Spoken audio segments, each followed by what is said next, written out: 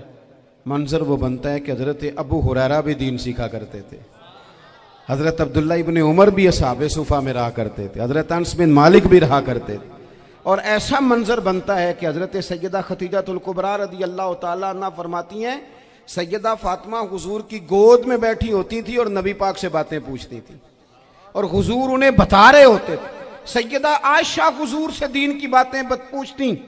چوتھا حصہ ہماری فقہ کے اصول حضرت فاطمہ کی، حضرت عائشہ صدیقہ کی مرویات پر مبنی ہیں۔